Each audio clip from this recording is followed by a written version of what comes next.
When my sister lifted the microphone and smiled at me across a room full of Christmas lights, I didn't yet know she was about to tell a story that wasn't hers to tell. The room smelled like cinnamon and pine, the way it always did at my mother's house in December. Someone had burned the first batch of sugar cookies, and that faint bitterness hung in the air beneath the sweetness. Children were running between legs, paper plates in their hands, red and green frosting smeared on their mouths. Bing Crosby crooned softly from the old speaker by the window, his voice crackling just enough to feel like memory. Welcome back to our channel, and thank you so much for the support so far. Do well to subscribe to the channel and also tell me where you're watching from. I remember adjusting the scarf around my neck, the one I'd borrowed for my coat because the house was too warm, and thinking how strange it felt to be surrounded by people and still feel alone. That feeling had been following me for weeks, like a shadow I couldn't step out of. My sister, Elaine, tapped the microphone twice, the way people do when they want attention but don't want to seem like they're asking for it. The room quieted in waves, laughter dimming, forks pausing midair. I was standing near the hallway that led to the guest bathroom, half hidden behind the Christmas tree. I'd chosen that spot on purpose. It felt safer there.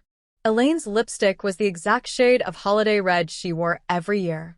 She had on heels she couldn't walk in and a sequin sweater that caught the light when she moved.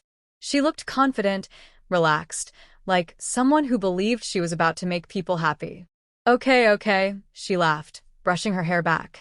Before we cut the cake, I've got something funny to share. The word funny landed wrong in my chest, like a skipped heartbeat. I didn't know then that the laughter would come at my expense, or that by the time it ended, something in me would go quiet for a very long time. But before that moment, before the microphone, before the room turned toward me, there was a whole life I'd been living carefully, quietly, trying not to fall apart in front of anyone. I'm the older sister by 3 years. The responsible one. The one who remembers birthdays, who shows up early with a dish in hand, who stays late to help clean. That's been my role in the family for as long as I can remember. Elaine was the spark. The storyteller. The one people gravitated toward because she made things feel lighter. Growing up, we shared a room until I left for college. 2 twin beds pushed against opposite walls, a thin line of masking taped down the center when we were fighting. She used to borrow my sweaters without asking, stretch out the sleeves, then smile at me like I couldn't possibly stay mad. Most of the time, I didn't. By the time we were adults, our lives had settled into different rhythms. She lived closer to my parents, worked in marketing, hosted themed dinner parties. I lived 40 minutes away in a quieter neighborhood, taught 3rd grade at a public school where the heat rattled in winter and the kids hugged you without asking. I'd been married for 12 years. Or almost married. Or, well, that part was still too tender to name. My husband, Mark, and I met in our late 20s. He had kind eyes and a habit of humming when he cooked. We built a life that looked solid from the outside, Sunday grocery runs, shared jokes, a mortgage that scared us both, but felt like progress. We didn't have children, not for lack of wanting, but because sometimes life doesn't cooperate with plans, no matter how carefully you make them. The last year of our marriage had been quiet in the wrong ways. Conversations trimmed down to logistics. Touches that felt polite instead of necessary. We were 2 people orbiting the same space, careful not to collide. When we finally said the word divorce, it wasn't shouted. It was whispered, over cold coffee at the kitchen table, the morning light making everything look harsher than it needed to be. We agreed not to tell anyone yet. Especially not my family. Let's wait until after the holidays, Mark had said, his voice tired but gentle. I don't want it to become a thing. I didn't want it to become a thing either. So I carried it alone. I went to work. I smiled at my students. I wrapped gifts. I showed up. Only a few people knew, my lawyer, my therapist, and Elaine. I told her one afternoon over lunch, pushing a salad around a plate I couldn't finish. She reached across the table and squeezed my hand, her eyes soft. I'm so sorry, she said. I won't tell anyone. That's your story. I believed her. At the time, I had no reason not to. Christmas at my mother's house was non-negotiable. It always had been. No matter what was going on in your life, you showed up. You put on something festive. You ate too much. You laughed at the same old stories. There was comfort in the predictability of it. That year, I debated not going. I stood in my bedroom the morning of the party, staring at myself in the mirror, wondering if people could see the cracks. I chose a navy dress instead of black because black felt too honest. I wrapped a scarf around my neck to hide how thin I'd gotten without trying. When I arrived, Elaine greeted me with a hug that lingered just a second too long. "You okay?" she whispered. I nodded. "I'm fine." She smiled, wide and reassuring, and moved on to greet someone else. The party unfolded the way it always did. My mother fussed over the food. My father disappeared into the garage with the men. Someone spilled cider on the rug. Laughter rose and fell. I told myself I could get through it. Just a few hours. Then I could go home, take off the dress, breathe. That's when Elaine reached for the microphone. As she stood there, tapping it gently, I felt a tightening behind my ribs. A sense, not fear exactly, but awareness. The kind you get when something is about to change, and you don't yet know how. I shifted my weight from one foot to the other, the tree lights blinking beside me, and waited. Elaine cleared her throat and glanced around the room, letting the quiet stretch just long enough to build anticipation. People leaned in without realizing they were doing it. My mother wiped her hands on a dish towel and smiled, already proud of whatever her younger daughter was about to say. "You know," Elaine began, her voice light, playful. "Every Christmas we come together and we talk about gratitude, about being honest, about family." A few people murmured in agreement. Someone laughed softly. I felt my shoulders stiffen. There was a tone in her voice I recognized, one she used when she was about to tell a story that put her at the center of things. I told myself I was imagining it, that I was being sensitive. I had been doing that a lot lately, second-guessing my instincts, telling myself not everything was about me. "So, I thought," she continued, "why not end the year with a little truth? Just to lighten the mood." She laughed again, and this time the sound made my stomach drop. The room laughed with her. They trusted her. Elaine was good at that, making people feel safe, making them feel like whatever came next would be harmless. I searched her face, trying to catch her eye, to send some unspoken signal. She didn't look at me. Instead, her gaze drifted casually across the crowd, like she was scanning for volunteers. "You all know my sister," she said, gesturing vaguely in my direction without actually pointing. "She's always been the strong one, the steady one." I felt heat rush to my face. A few heads turned toward me. Smiles. Nods. I forced one back, small and tight.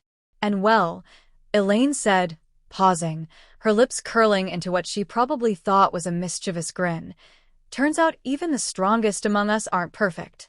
There it was. The shift. The air in the room seemed to thicken, like humidity before a storm. "She didn't tell anyone yet," Elaine went on, lowering her voice as if sharing a secret, "but I figured Christmas is the perfect time for a little announcement." My heart began to pound so loudly, I was sure people could hear it. I wanted to move, to step forward, to interrupt, to laugh it off before it became real. But my feet stayed rooted to the floor, heavy and unresponsive. "My sister is getting a divorce." For a split second, the room was silent. And then someone laughed. It wasn't loud. It wasn't cruel. It was the kind of laugh people give when they think they're supposed to. When something uncomfortable is framed as a joke and they don't want to be the only one who didn't find it funny. Elaine laughed too. I know, she said, waving a hand. I told her I'd keep it quiet, but come on, it's not like it's contagious." More laughter, this time louder. A few gasps mixed in. I saw my mother's smile falter, confusion flickering across her face as she looked from Elaine to me. My father frowned, his brows knitting together. I felt like I was watching myself from somewhere else, like I'd stepped outside my own body. My ears rang. The lights on the tree blurred. "Elaine," I said, but my voice came out thin, barely audible over the noise. She finally looked at me then. Our eyes met across the room. For just a moment, something passed between us. Surprise, maybe, or irritation. as if she hadn't expected me to react this way, as if she truly believed I'd laugh along. "Oh, don't look at me like that," she said into the microphone, still smiling. "It's just a joke, right? I mean, better to laugh than cry." The laughter tapered off, replaced by an uneasy quiet. People shifted. Someone coughed. I could feel every pair of eyes on me now, waiting for my cue. Was I supposed to smile? To wave it off? To confirm details? My mother stepped forward, her dish towel slipping from her hands. "What do you mean, divorce?" she asked, her voice small. "Why wouldn't you tell me?" I opened my mouth, but no words came out. I wasn't ready to explain. I wasn't ready for this to be real in front of everyone. I finally managed, my voice trembling despite my effort to steady it. "Just not like this." Elaine rolled her eyes slightly, a gesture so quick I might have missed it if I hadn't been watching her so closely. "Oh, come on," she said. "You act like I announced a death or something. You've been miserable for months." Everyone could tell. That hurt more than the microphone, more than the laughter. It felt like she had peeled back my skin and pointed to the bruises underneath. I took a step toward her. "You promised me," I said, louder now. "You said you wouldn't tell anyone." The room was fully silent now. Even the music seemed to have stopped, though later I realized it was still playing softly in the background. Elaine lowered the microphone slightly, her smile tightening. "I didn't think it was that big of a deal," she said. "It's not like you were happy. And, honestly, I thought maybe if people knew, they'd stop asking where Mark is." My mother's face had gone pale. "Elaine," she said sharply, "give me that." Elaine hesitated, then handed her the microphone, shrugging as if this had all gotten blown out of proportion. I was just trying to lighten the mood. I stood there, my hands shaking, my heart breaking in a way I hadn't expected. Not because my marriage was ending, that grief was already familiar, but because my sister had turned my private pain into entertainment. People began to move toward me, their faces full of sympathy, curiosity, discomfort. Questions hovered unspoken in the air. "I need some air," I said, though I'm not sure anyone heard me. I walked toward the front door, my legs unsteady. As I reached for my coat, I felt a hand on my arm. It was Elaine. "Hey," she said quietly, her tone suddenly serious. "Don't be like that. It was just a joke." I looked at her then, really looked at her, and realized something fundamental had shifted. The sister I thought I knew, the one who held my hand over lunch and promised to protect my story, felt very far away. "This was not your joke to tell," I said. She sighed, exasperated. "You're being dramatic." I pulled my arm away and stepped outside into the cold night air. The door closed behind me with a soft click, muffling the sounds of the party. The laughter. The music. The life that was supposed to feel like home. I stood on the porch, my breath fogging in front of me, and for the first time since my marriage ended, I cried without holding back. Because some betrayals don't come with shouting or slammed doors. Sometimes they come with a smile and a microphone at Christmas. I stayed on that porch longer than I meant to. The cold pressed through my thin shoes, numbing my toes first, then my ankles. I welcomed the discomfort. It gave me something physical to focus on, something simpler than the mess inside my chest. Through the glass of the front door, I could see shadows moving, people resettling themselves after the awkwardness. Christmas lights blinked in the bushes, steady and indifferent. After a while, the door opened quietly behind me. My mother stepped out, pulling her cardigan tighter around herself. She didn't say anything at first. She just stood beside me, close enough that our arms brushed. The porch light cast deep lines across her face, lines I hadn't noticed before. Or maybe they'd always been there and I was only just learning how to look. "Why didn't you tell me?" she asked softly. I swallowed. Because I wasn't ready. Because it still feels like a failure when I say it out loud. She sighed, a long, tired sound. Elaine had no right. I nodded, unable to trust my voice. If I spoke, I was afraid everything would spill out. Anger, shame, grief, all tangled together. "I'm so sorry," my mother said. I didn't know. I would never have let her. I know, I said quickly. I know. That was the truth. This wasn't my mother's doing. And somehow, that made it worse.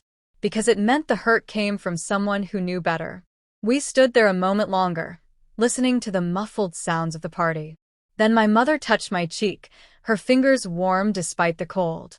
Go home, she said. We'll talk later. I nodded again. I didn't trust myself to go back inside without breaking apart in front of everyone. I slipped into my coat, my movement stiff, and walked to my car. As I pulled away from the curb, I caught a glimpse of the house in my rearview mirror. Bright, full, alive, and felt like I was leaving something behind that I couldn't get back. The drive home was a blur of streetlights and silent radio static. I kept replaying the moment in my head, the way Elaine had smiled, the way the laughter had risen and fallen. Each time, a new detail surfaced, like a splinter working its way out. When I got home, the house was dark and too quiet. Mark had already moved most of his things out weeks ago. The echo was still new. I kicked off my shoes, dropped my purse by the door, and sank onto the couch without turning on a light. My phone buzzed in my hand. A text from Elaine. You really overreacted tonight. I was just trying to help. People were going to find out anyway. I stared at the screen, my jaw tightening. Help. The word felt like salt in an open wound. Another buzz. You embarrassed me in front of everyone by storming out like that.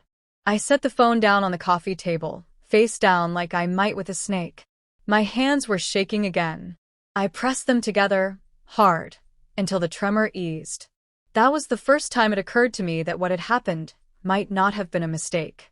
The thought felt disloyal at first. Elaine was my sister. We'd grown up together.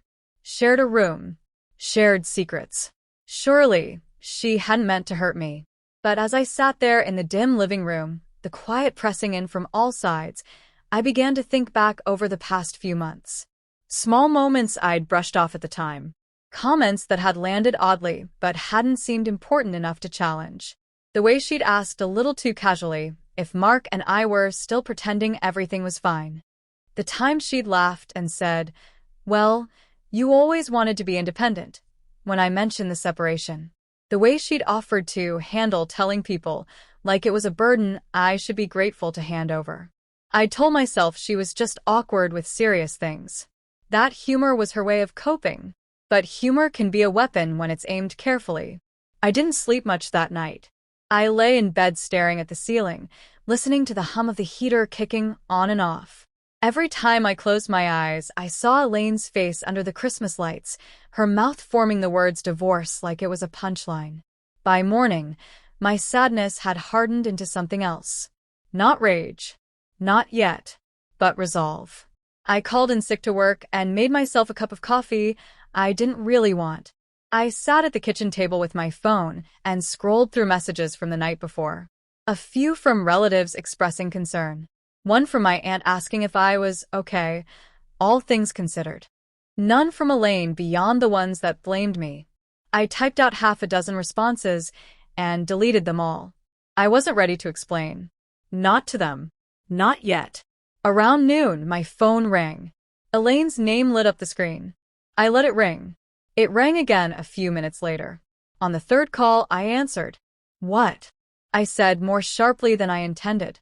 She sighed dramatically. Finally. I've been trying to reach you. I've been busy, I said. Busy doing what? She snapped. Sulking. I closed my eyes. Why did you do it, Elaine?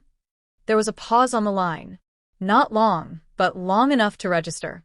Do what? She said. You know exactly what, I replied. Why did you tell everyone? Like that? She exhaled loudly. I already told you. I didn't think it was a big deal. And honestly, I think you're mad because it makes it real. That wasn't your decision to make. You're always so controlling, she shot back. Everything has to be on your timeline, your terms. I gripped the edge of the table. This was my marriage. My life. And you were hiding it, she said. From everyone. From Mom. I was protecting myself. Well, maybe you should learn to take a joke, she said. It's not like I lied. That was when it clicked into place. Not just that she'd betrayed my trust, but that she didn't believe she'd done anything wrong. I felt something settle in my chest then, heavy but steady. "I need some space," I said. She laughed, a short, dismissive sound. "You're really going to drag this out? I'll talk to you when I'm ready," I said, and ended the call before she could respond. I sat there for a long time after that, staring at the wall. The house felt different now. Not emptier, clearer. Like something unspoken had finally been said. I realized then that the worst part of the humiliation wasn't the laughter or the shock. It was the certainty that if I didn't draw a line, this wouldn't be the last time my pain became someone else's entertainment. And I wasn't willing to live like that anymore. The days after Christmas moved slowly, like the world had decided to give me time whether I wanted it or not. I didn't rush to fix things. I didn't call Elaine back. I went to work, taught my lessons, smiled at my students, and came home to a quiet house that no longer felt temporary. Each evening, I made myself simple dinners: soup, toast, eggs, foods that didn't demand much attention. At night, I wrapped myself in a blanket and let the television play without really watching it. The distance gave me clarity. It became obvious that this wasn't just about one bad joke. It was about patterns I'd ignored for years because acknowledging them felt too complicated. Elaine had always had a way of centering herself in moments that didn't belong to her. Announcements she accidentally shared. Stories she exaggerated.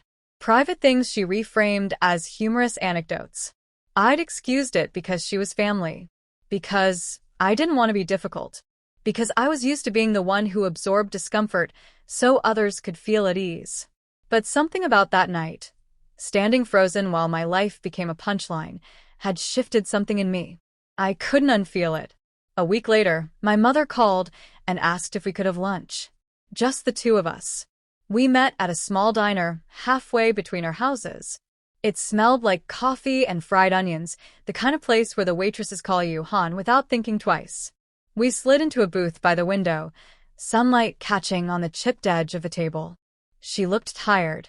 I realized then how much the situation had aged her in such a short time. "I talked to your sister," she said, stirring cream into her coffee. I nodded. I figured. "She doesn't think she did anything wrong," my mother continued. "She says she was trying to help you." I pressed my lips together. "I know." My mother sighed. I told her that intentions don't erase harm. That surprised me. My mother had always been a peacekeeper, smoothing things over, urging understanding. Hearing her say that felt like validation I hadn't known I needed. "She accused me of taking your side," my mother added quietly. I looked up. "You're allowed to take my side." She smiled faintly. "I know. It just took me a while to remember that." We ate in silence for a few minutes. The clink of silverware, the low murmur of other conversations.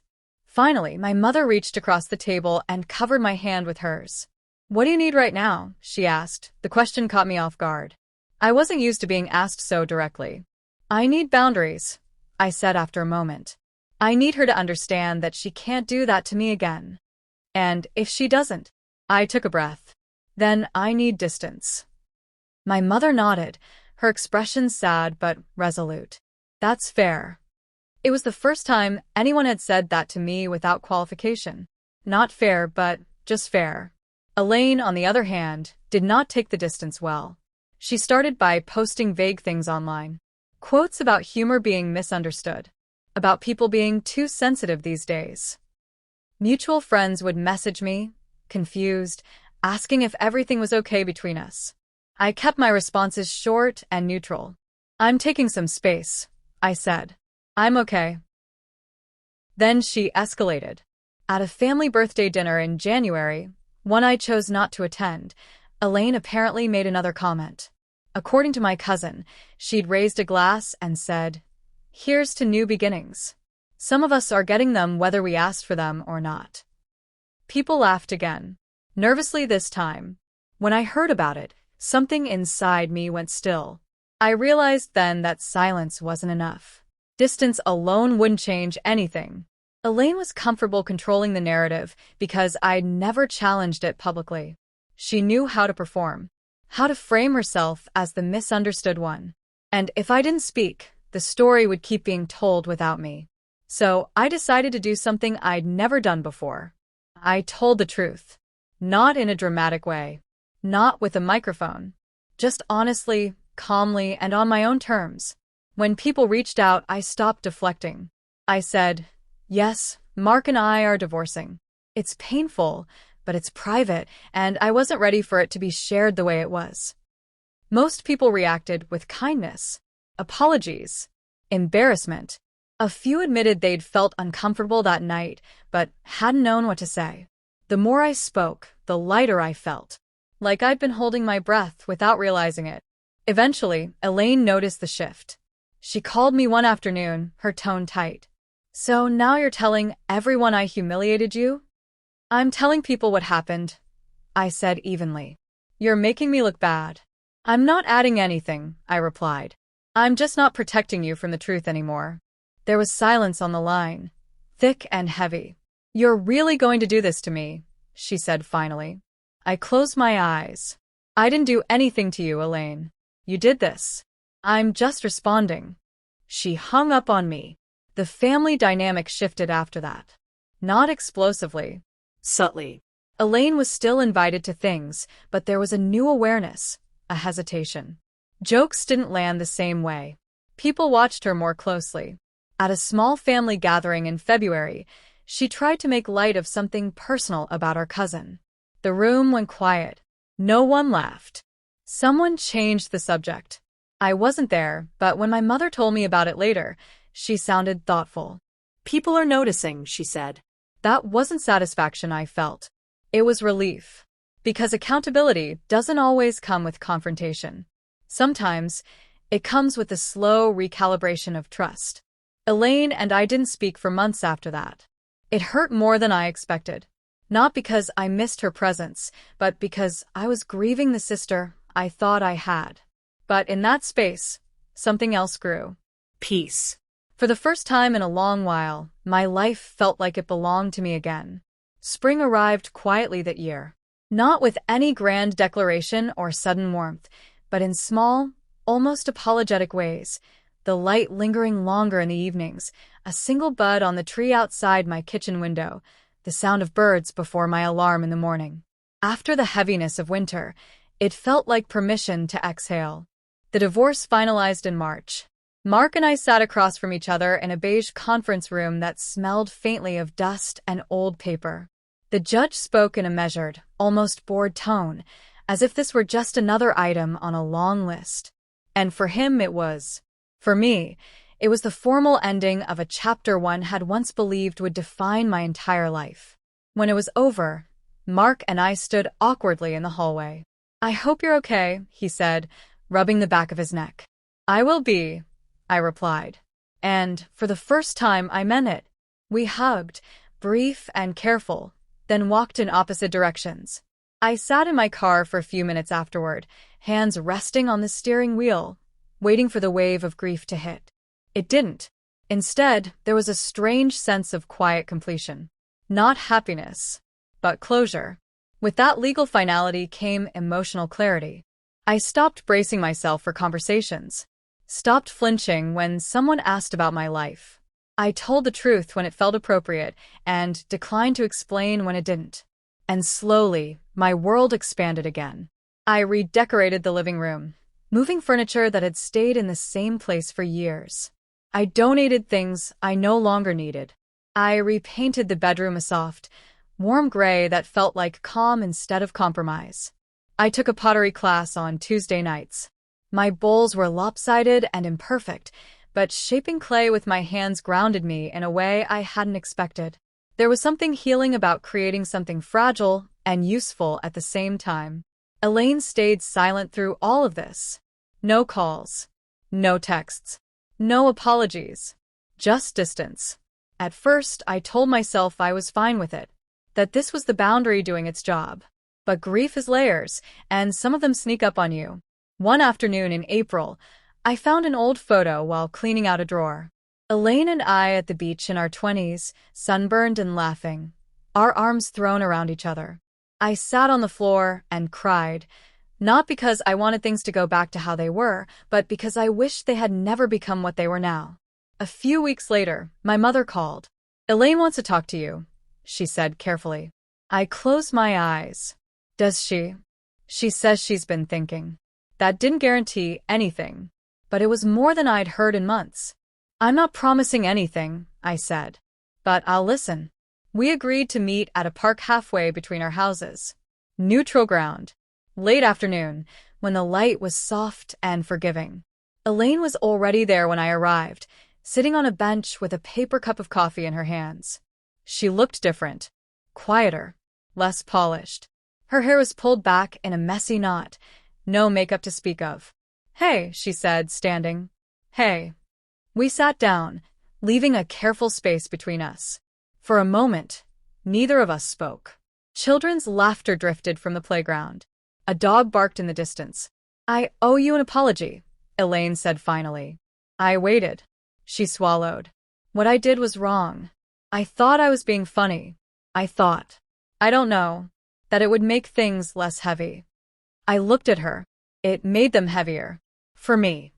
"I know that now," she said, her voice cracking slightly. "I didn't want to admit it because that would mean admitting I hurt you. And I didn't want to be that person." "But you were," I said gently. She nodded. I was. There it was. Not perfect. Not eloquent. But real. "I need you to understand something," I said. It wasn't just the announcement. It was what it represented. That my pain wasn't safe with you. She flinched at that, but she didn't interrupt. "I can't go back to how things were," I continued. "I can't pretend it didn't matter." "I don't expect you to," she said quickly. I want a chance to do better." We sat in silence again. I considered her words carefully. This wasn't a movie. An apology didn't erase months of hurt. Trust doesn't snap back into place. "I'm willing to move forward," I said slowly. "But it will be different. I won't share everything with you. And if you cross that line again, I will step away." She nodded. "I understand." I wasn't sure if she fully did. But it was a start. We didn't hug when we parted. That felt too soon. But we walked away without hostility, and that felt like progress. As summer approached, my life continued to settle into its new shape. It wasn't perfect.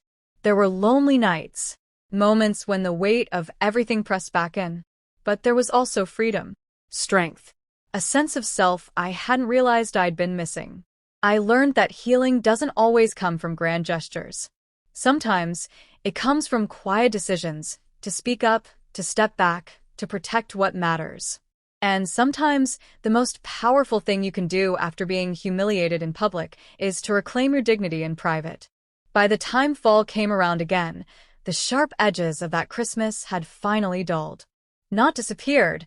Those kinds of wounds leave scars, but softened enough that I could touch the memory without flinching. The leaves changed outside my windows, and with them, something inside me settled into place. I had survived a year I never planned for. And more than that, I had learned who I was when things fell apart. Elaine and I existed in a careful middle ground. We spoke occasionally. Holidays were polite, measured.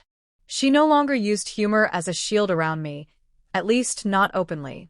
When she slipped, and sometimes she did, she corrected herself quickly. I noticed the effort. I didn't reward it with instant closeness, but I acknowledged it with civility. Trust, I learned, is rebuilt brick by brick. Not with words, but with restraint. One evening in October, my mother hosted a small dinner. Just immediate family. No microphones. No performances. The table was crowded with familiar dishes, steam rising into the cool air as we passed plates back and forth.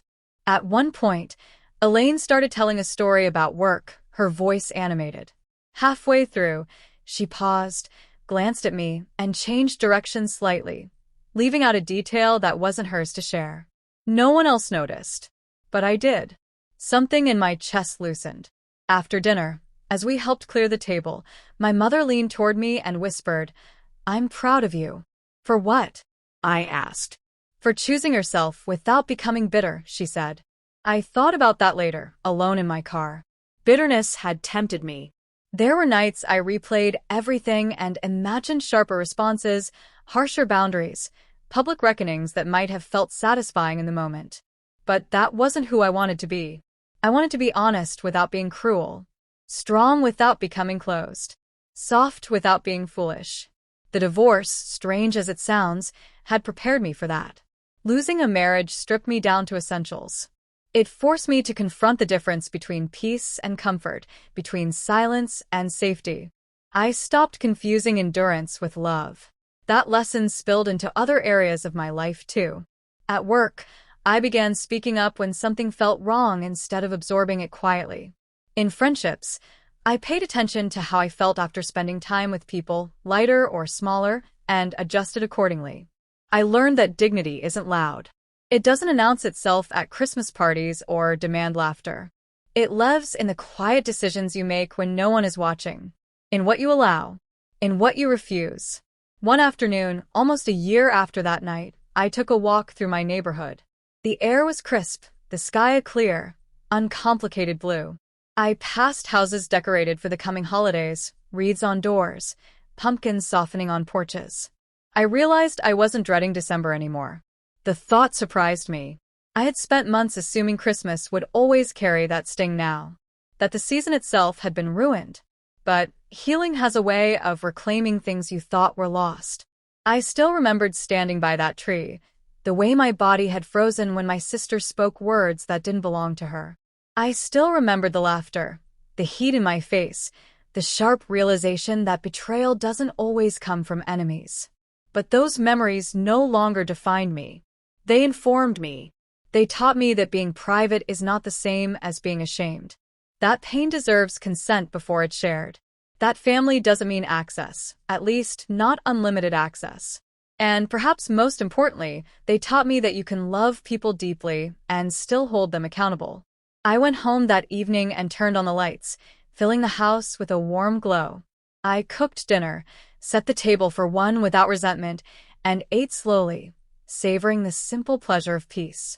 My life wasn't louder or flashier than before. It was quieter, more intentional, and it was mine.